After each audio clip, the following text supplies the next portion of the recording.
Hi, Assalamualaikum warahmatullahi wabarakatuh, and good evening Abid to our lovely medium point Noraida and my fellow friends. So today, our group will present about a case study of AirAsia Berat, and it will be presented by me, Nur Alia Johan, Nur Fatihah Said, Farah Alia Ruslan, Alia Imani, Nur Khalida, and Nur Izzafazina. So let's get started. Hi, my name is Nur Khalida binti Muhammad Katan. I would like to start my presentation with the definition of the risk management. Risk management is where the organization implies the systematic handling of risk with intent of identification and avoidance of risk. Every business and organization faces the risk of unexpected harmful event that can cost the company money or can cause it permanently close. Risk management allows organization to attempt to prepare for the unexpected by minimizing risk and extra costs before they happen. Managing risk also is not something new. By implementing a risk management plan and considering the various potential risks of events before they occur, organization can save money and protect their future. This is because a risk management plan will help the company establish procedure to avoid potential threats, minimize their impact should they occur, and cope with the result. This ability to understand and control risk enable organizations to be more confident in their business decision. Since COVID-19, AirAsia is one who suffered the most painful loss as a crisis spike. This is happened because the collapsed demand of the air travels in February and starting from February and March 2020 due to coronavirus pandemic. The COVID-19 crisis has resulted in border closure in most of AirAsia key market including Malaysia, Thailand, Indonesia and also Philippines. The purpose of the paper is to discover how AirAsia use risk management practice to deal with their threats and also that they have been facing. Hi, my name is Nur Alia Johan. So I'm going to explain about the background of AirAsia. So AirAsia is founded on 20 December 1993 and it operates on 18 November 1996. The headquarters is in Kuala Lumpur, Malaysia. So the AirAsia is known as a low-cost carrier based at Kuala Lumpur International Airport or KLIA, and the carrier is formed out of Tune A in 2002. Is led by CEO Tony Fernandez and pioneered the cross-border joint venture in Asia, establishing Thai and Indonesian units with bases in Bangkok and Jakarta. The airline has also partnered with other airlines and investors to create branches in the Philippines, India and Japan. AirAsia's extensive domestic and regional network includes services within Malaysia and to China, Southeast Asia and the subcontinent. So, as you can see in the slide, main hub is in KLIA 2. It also affects with Thai AirAsia, Indonesia AirAsia, and so on. And it also carried more than 300 million guests to over 150 destinations in its network across Asia, Australia, the Middle East, and the US. Start 2009 until 2019, airline has been named Skytrax World's Best Low-Cost Airline for 11 years, and 2013 to 2022 win the World Travel Awards World's Leading Low-Cost Airline for 8 years. And the vision of the AirAsia is to be the largest low-cost airline in Asia and serving the 3 billion people who are currently underserved with poor connectivity and high fares. And the mission to be the best company to work for, whereby employees are treated as part of a big family, create a globally recognized ASEAN brand to attain the lowest cost so that everyone can fly with AirAsia, and lastly maintain the highest quality product, embrace the technology to reduce cost and enhance service level. To come up with the famous slogan that everyone knows, which is now everyone can fly. So these are the board of directors in AirAsia. Actually, there have been more of the directors. Like we also have a team leader of AirAsia. So the board directors are committed to uphold the highest standards of corporate governance throughout the company and its subsidiaries. The board charter sets out the authority, responsibilities, membership and operation of the board, adopting principles of good corporate governance and practice that accord with applicable laws. So these are the example of the award winning by the AirAsia. In 2017, AirAsia was crowned the world's best low-cost airline for 9 years in a row, as Skytrax AirAsia also received the fifth world's leading low-cost airline by World Awards, or also known as WTA in a row, and the WTA's inaugural world's leading low-cost airline cabin crew award in the same year. So Tan Sri Tanipini said, "I always say we are the world's true low-cost champion, and I'm thrilled to see I'm not the only one, and the industry agrees with me." So I will pause to the next presenter. Thank you. Hi, my name is Nur Fatia binti Said. I will explain on classification of risk and enterprise risk management ERM involved in AirAsia Group Berhad. For the first risk is strategic risk. In terms of competitions, intense competitions in the market arising from entry of new players in the market. In AirAsia, competitors tend to know how big the market and good opportunity is in Asia. They have seen concept of no frills and low price of strategy and will continuously try to reduce its cost than AirAsia in order to gain sustainability in the market. The company difficult to maintain its low cost element in business design as it's critical to the long-term success. And then in terms of reputations and branding, it's crucial to their survival as it represents the image of the company, as the confidence and trust from their customer may have a direct impact towards the bottom line of the company.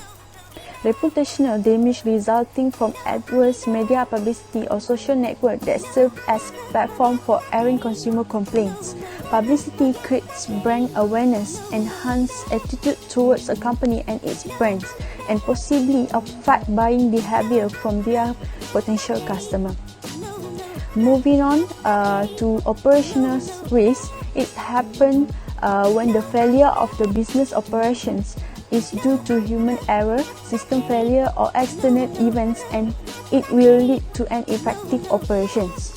For example, the failure in airport service usually happen in Asia, such as airport filling system, baggage handling system or customs, immigrations and quarantine processing may lead to significant delays and business disruptions.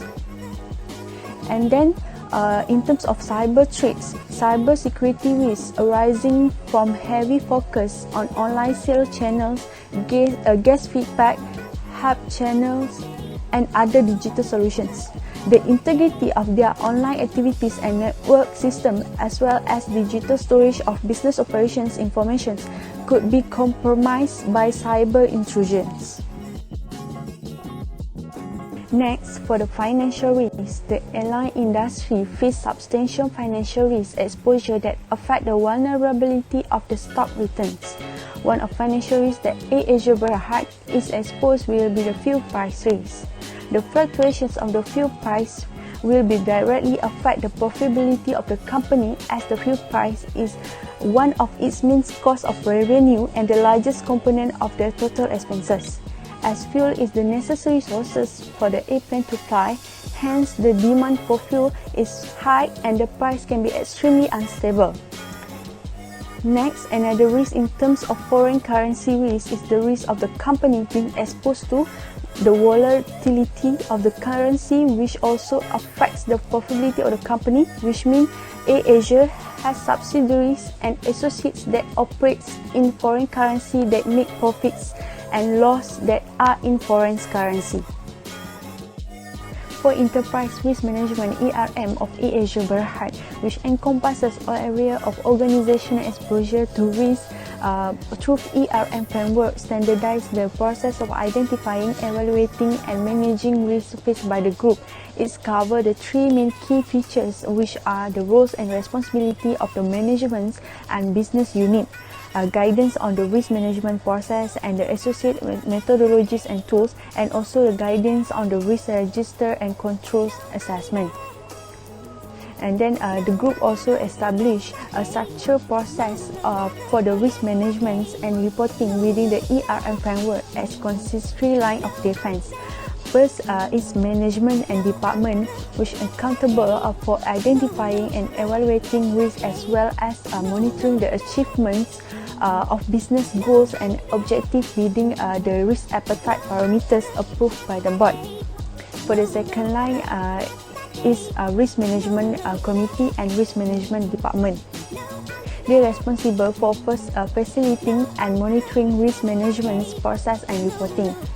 And for the third line is internal audit department (IAD), which provide assurance on the effectiveness of ERM framework. They regularly review AirAsia Act system of internal control and evaluate the adequacy and effectiveness of control, risk management, governance process and implemented by the management. Hi, Assalamualaikum. My name is Siti Alia Imani binti Muhammad Fazli, and today I will going to present about risk assessment and risk response. First is risk assessment. AirAsia Enterprise Risk Management ERM framework has outlined risk assessment as a crucial aspect of managing risk within the organization. In 2016, Group Risk conducted risk assessment workshop with key operational departments, namely Operational Control Central, OCC, Commercial, ICT and Group Network. It is to planning to facilitate the identification, evaluation and management of each function risk. The risk assessment have resulted in the development of each function risk register, whereby the risk as well as the corresponding controls and mitigation plans are specified. But in 2017, the risk assessment exercise will be further expanded to other key functions within AirAsia, namely finance, people and ground operation. Next is risk response practices by AirAsia, which is risk control. There are three aspects under risk control, which are risk avoidance. Risk avoidance is referred to efforts to not acquire or to abandon the risk due to certain reasons. For example, dismissal of misconducting staff from company to avoid lawsuit arising for doing fraud. In order to accomplish that, a whistleblower policy was approved by the board in year 2013. Secondly, risk reduction refers to effort to reduce or minimize the outcome of losses in terms of severity of loss. For example, back in 2008, AirAsia gambled its business by taking a huge risk with expansion amid downturn. AirAsia believed in their business strategy, which this short-term pain will produce a brighter future of their company. Thirdly, risk prevention refers to effort undertaken to reduce the likelihood or frequency of the risk happening. For example, AirAsia believed that the key strategy to maintain business growth in an environment of intense competition is to enhance the operational efficiency and productivity of human capital. AirAsia made a formal appraisal process, namely performance review appraisal process, to prevent the inefficiency and productivity. The next risk response practices by AirAsia is risk financing. These are techniques of funding the losses if they occur. The major approach of risk financing is risk transfer. Risk transfer involves transferring the risk to another party, so the impact of losses is minimized. For example, transfer the losses by purchasing the policy insurance. So, in the event of risk taken place, the losses is transferred to insurance company.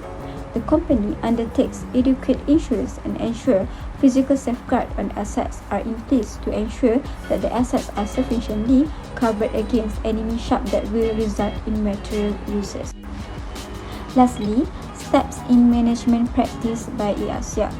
First, identify risks. Ongoing discussion between R&D and relevant head of department in identifying the risks associated to their functions. Second, assess risk. Likelihood and impact will be agreed based on the RM framework. Owners will clarify on its existing controls and effectiveness before categorize the net risk rating. Thirdly, mitigate risk. Action plans will be established and included in the risk register. RMD will update the status of action plans in the progress report. Management will monitor the action plan. Last but not least, monitor and reporting. Risk management process report will be presented to SC on quarterly basis.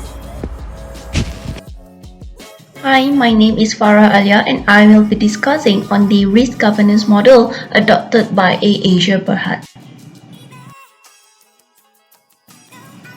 Risk management is firmly embedded with the aviation industry due to the high level of regulatory oversight. The mandate of managing risk effectively for AirAsia lies with their Group Risk Department, Group Risk. This department established a robust risk governance structure via the development and implementation of the Group Risk Policy, Enterprise Risk Framework, and the Business Continuity Management Framework. For the Group Risk Policy, it forms the basis of all risk frameworks, policies, and procedures on risk management within AirAsia. It illustrates the gravity with which risk management is considered by senior management as well their commitment to excellence in risk management. We move on to the enterprise risk. The enterprise risk framework strengthens AirAsia's capability to manage inherent risks to their business by providing a structured and systematic platform to address the full spectrum of their significant risks. The consolidated and inclusive approach outlined by the enterprise risk framework considers the combined array of risks as an interrelated portfolio.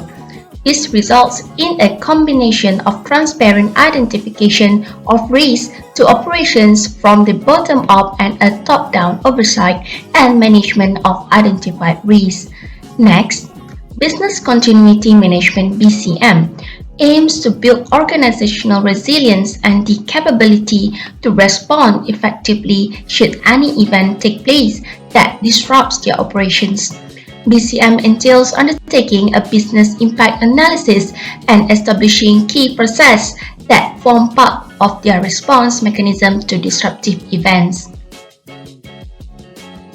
Information technology plays a tremendous role in AirAsia business. In line with ensuring that their business stays resilient to ICT-related disruptions, they have set up an ICT disaster recovery plan with 2 off-site business recovery centers. In tandem, they have also developed a group operational response plan that outlines the role of operation during an ICT-related disruptions. The Asian Aviation Center of Excellence in Sepang and Wisma Tune in Kuala Lumpur were established as AirAsia and AirAsia X Business Recovery Centers respectively and tested for their operability in 2016.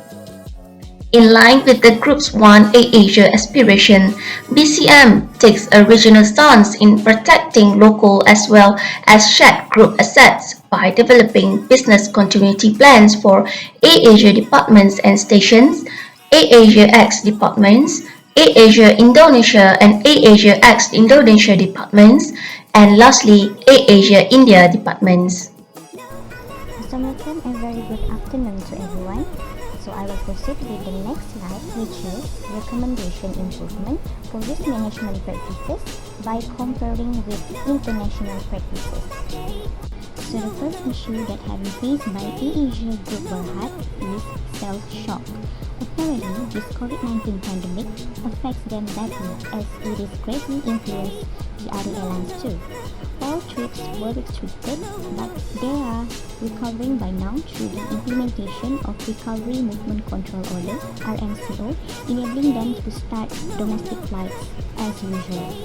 Just like the other airlines, they will try their best to run the business until they can cover all the losses and stabilize their sales return. To control this issue, we would recommend that they set up a reinforcement plan for this sort of circumstances, which was absolutely sudden. For example, Qatar Airways, the airline is working with its government constantly work hard to guarantee that those abandoned abroad can fly home to their friends and family according to the COVID-19 outbreak. It is never an easy task to implement this in Malaysia due to the government restriction, but it is not impossible to do so as long as they are in accordance with the compliance set out by the government. This is also for their own benefit to sustain their business and eventually enabling them not to have to fire their employees to stay in the business. So the second issue is negative publicity. This is include not secure anything about long-term enjoyment if this not come along with great hospitality. It is interrelated with negative publicity risks that are exposed to them as lower air terminal fares. In 2018, there was a video turning a web sensation indicating that AirAsia's staff handlers were found tossing travelers' baggage, including a bike. AirAsia Group CEO Tan Sri Tony Fernandez apologized after a video gone viral. Differs to the second best airlines in the world, Singapore Airlines have been said as rehearsing excellent baggage handling towards its customer. Their designated specialists will survey the harm and let them know whether their packs can be fixed. They are so proficient in dealing with these quick activities by contact the neighborhood Singapore Airlines Air Terminal Office. So AirAsia did not perform well in taking care of these conditions since it still repetitively happens. And last issue is cyber threats. AirAsia is also highly exposed to cyber threats because of their overwhelming spotlight on online deals channel and other digital solutions. Particularly during the biggest deals for flight fares, their website will in general get slacked, and there were endless reports by the buyers, perhaps due to their disappointment and frustration. Likewise, there were also cases that AirAsia met an illegal and unethical act that could lead to great misunderstanding towards many. It was basically because of their promotion that did not specify the real charge. There is a hidden charge that is not expressed on their ad. So to address this issue properly, AirAsia is profoundly proposed to follow the arrangement of compliance set out by ISO. So these examples are in related with airlines compliance in order to secure a convincing safety and quality for services. So, in conclusion, risk management is current business key phrase. They are widely accepted and acceptable models and approach to how the executive manage this area. The key steps have been outlined in this paper. Risk must be recognized, prioritized and then managed. But despite all the hypes, no one pretend that risk management itself is an easy practice for all the organization. Thank you.